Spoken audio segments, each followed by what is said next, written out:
Baik, Assalamualaikum warahmatullahi wabarakatuh. Perkenalkan, nama saya Ahmad Fauzan, NIM STI 2023034408, mata kuliah metodologi penelitian. Di sini saya akan mereview sebuah paper. Untuk yang pertama ada identitas paper. Judul artikelnya yaitu penerapan Internet of Things atau IoT dalam sistem kontrol monitoring proses transesterifikasi pembuatan biodiesel berbasis ESP32. Penulis ada Cici Trisnawati Salawali dan kawan-kawan. Untuk jurnal dan tahun, Bu Siti volume 4 nomor 3 2023. Jika di dalam web tertera yaitu Sinta 2, berindeks Sinta 2. Untuk topik IoT untuk monitoring produksi biodiesel, ESP32 sebagai sensor, Freebase dan Android. Untuk latar belakangnya sendiri, biodiesel sebagai energi terbarukan ramah lingkungan dapat menggantikan bahan bakar fosil pada skala lokal dan industri.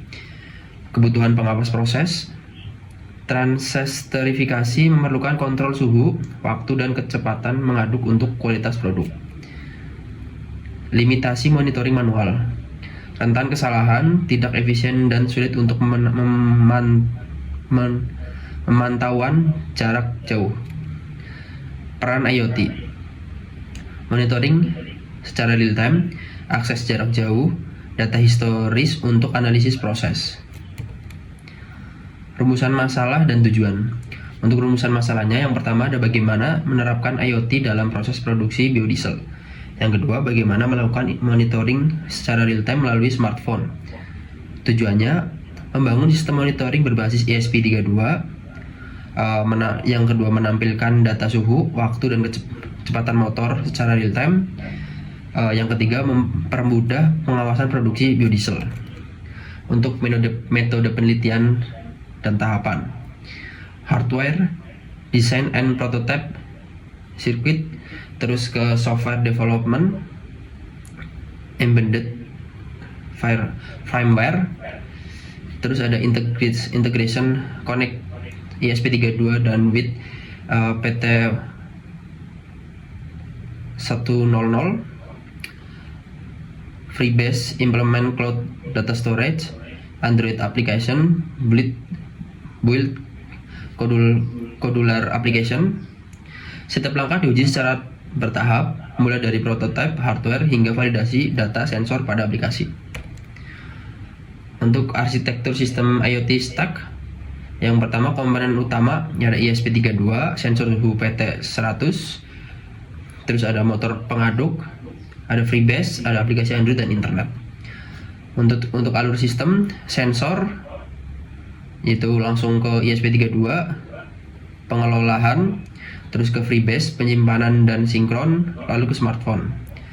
Protokol dan teknologi, Wi-Fi, ESP32, REST atau real-time DB, kodular untuk antarmuka Android. Cara kerja sistem alur datanya, pembacaan sensor, PT 100 mengukur suhu reaktor secara kontinu. Pengelolaan di ESP32 membaca memfilter dan menyiapkan payload data. Yang ketiga, pengiriman ke Firebase. Data dikirim melalui Wi-Fi ke Firebase Real Time Database atau Firestore. Yang keempat, tampilan di Android. Aplikasi kodular menarik data dan menampilkan dashboard secara real time. Untuk hasil penelitian teman utama, real time tampilan data suhu, waktu, dan kecepatan tampil di smartphone secara real time. Akurasinya 1,46% akurasi sensor. Rata-rata error PT 100 tercatat 1,46% sesuai kebutuhan prototipe. Untuk Firebase-nya, penyimpanan Firebase berfungsi andal sebagai media penyimpanan dan sinkronisasi. Kepraktisan monitoring lebih mudah dan cepat dibanding metode manual. Untuk analisis paper, kelebihan dan kelebihannya monitoring secara real time via smartphone, akses jarak jauh. Kedua, integrasi ESP32 dan Firebase berjalan stabil pada prototipe. Untuk yang ketiga, akurasi sensor tinggi, error hanya 1,46%, solusi hemat biaya untuk skala laboratorium dan atau eksperimen. Kekurangan, tidak ada fitur kontrol akuator dari aplikasi, hanya monitoring. Ketergantungan pada koneksi internet dan latensi jaringan. Berikutnya, aspek keamanan data dan autentikasi belum dibahas mendalam. Yang terakhir, status masih prototipe, perlu validasi skala industri. Untuk kesimpulan dan rekomendasi dari paper ini, kesimpulannya, sistem IoT berbasis ESP32 berhasil diterapkan untuk monitoring proses transistorifikasi, data suhu, waktu, dan kecepatan motor dapat dipantau secara real time, meningkatkan efisiensi pengawasan, akurasi sensor memadai, error hanya 1,46%. Rekomendasi pengembangan, tambahkan kontrol akuator, otomatisasi PID untuk mengaduk dan pemanas.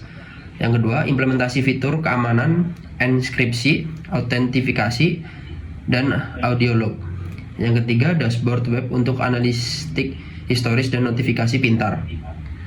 Uji coba ke skala pilot, industri, dan validasi performa jangka panjang. Oke, mungkin itu saja yang bisa saya sampaikan. Kurang lebihnya saya mohon maaf. Wassalamualaikum warahmatullahi wabarakatuh.